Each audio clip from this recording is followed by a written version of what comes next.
तो आज मैं आप सबों के लिए एक और नई वैकेंसी ले आया हूं जो कि झारखंड सिविल कोर्ट दुमका जिले का है। इसमें कुल 12 वैकेंसीज है। इससे पहले अभी पाकुड़, रांची, खूंटी का वैकेंसी आ चुका है। ये चौथा नंबर का वैकेंसी है और भी मेरे ख्याल से 3-4 वैकेंसी और आएंगी सितंबर तक में। मेरे ख्याल से 2-3 वैकेंसी तो हो जाना चाहिए। और तो अलग अलग डिस्ट्रिक्ट का, जो डिस्ट्रिक्ट का नहीं आया उसका शायद, जो डिस्ट्रिक्ट बच गया है उनमें से किसी एक दो डिस्ट्रिक्ट का और वैकेंसी आएगा। और जिसका पेंडिंग है उसका भी उसके रिजल्ट वगैरह दे दे।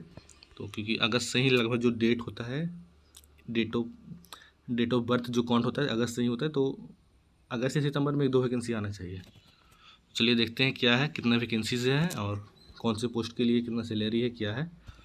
तो यहाँ पे देख सकते हैं कुल मिला के 12 पोस्ट है। उसमें से 5 पोस्ट जनरल के लिए है, 6 पोस्ट अनुसूचित जनजाति के लिए है और एक EWS कैंडिडेट के लिए। तो कुल मिला के यहाँ 12 पोस्ट है। अनुसेवक का पोस्ट है, प्यून जैसा ही होगी एक तरह से। और यहाँ पे 18,000 से लेकर 56,900 सैलरी, लेवल 1 का सैलरी है। 10th पास मांगा है। स्क्रीनिंग टेस्ट और साक्षात्कार, यानी कि नॉर्मली इंटरव्यू बेसिस पे ही आपका सिलेक्शन होगा।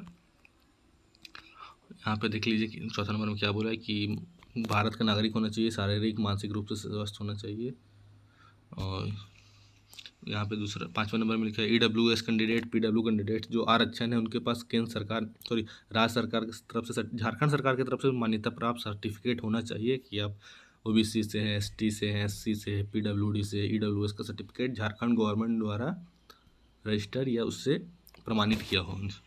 5वां नंबर में ये, अगर आप कोई दिव्यांग महिला या खेलकूद है तो उसके आरक्षण के अनुसार आपको लाभ दिया जाएगा। और इसका जो देखिए, जो इसका एज लिमिट दिया हुआ है, इससे पहले में 1 तारीख था 1/8/2026 जो खूंटी जिले का था, इसमें 10 तारीख का है। तो 10/8/2026 के अकॉर्डिंग आपका एज 18 वर्ष मिनिमम होना चाहिए और 35 एज मैक्सिमम होना चाहिए जनरल कैटेगरी के लिए। और OBC के लिए 37 है और लेडीज़ महिला के लिए 38 है। और वहीं अनुसूचित जनजाति और जनजाति के लिए 40 वर्ष का एज दिया हुआ है। और यहाँ पे आपको मैट्रिक का सर्टिफिकेट और साथ ही साथ आपको सारे जो डॉक्यूमेंट्स होंगे उसमें अभिप्रमाणित, यानी कि अपना सिग्नेचर और डेट लिख के और सब में जमा करना है। और फॉर्म के साथ अगर आप कोई किसी का आरक्षण लेना चाहते हैं तो उसका सर्टिफिकेट भी लगाना होगा, यानी उसका छाया प्रति यानी जीरोक्स लगाना होगा। और इसका ध्यान, एक चीज़ महत्वपूर्ण है, यहाँ पे लास्ट डेट है। तो लास्ट डेट है 5/9 यानी 5 सितंबर 2026 को 5 बजे तक ये फॉर्म लिया जाएगा। उसके बाद ये फॉर्म नहीं लिया जाएगा। तो अगर आप बाई पोस्ट करेंगे तो 4 तारीख को या उससे पहले ही कीजिए, क्योंकि 5 तारीख को पोस्ट नहीं पहुंचता है। और या तो फिर डायरेक्ट आप जाके दुमका कोर्ट में, सिविल कोर्ट में जाके डायरेक्ट आप जमा कर सकते हैं, या स्पीड पोस्ट के थ्रू भी जाके जमा कर सकते हैं। तो उसके 5 तारीख को अगर कुछ कार्य है, उसके कारण अगर छुट्टी वगैरह, संडे वगैरह कुछ भी हो तो उसके कारण पहले ही आप जाके जमा कर दें, लेट ना करें। और यहाँ पे देखिए बोला है कि 3 पासपोर्ट साइज फ़ोटो उसमें ज़रूर कीजिएगा। और यहाँ पे 25x11 का एक एनवेलप लगेगा, उसमें 56 रुपये का डाक टिकट जरूर लगाइएगा। इससे पहले वाला शायद 40 रुपये का था जो खूंटी का था, इसमें 56 रुपये का टिकट लगाने के लिए बोला है। तो ये चीज़ ध्यान दीजिएगा, 56 रुपये का। और सब में लगभग 2 फोटो आता है, इसमें 3 फोटो दिया होता है। ये चीज़ ध्यान दीजिएगा, थोड़ा अलग है, सबके जैसा नहीं, कुछ कुछ थोड़ा चेंज किया हुआ है। तो ये चीज़ ध्यान दीजिएगा।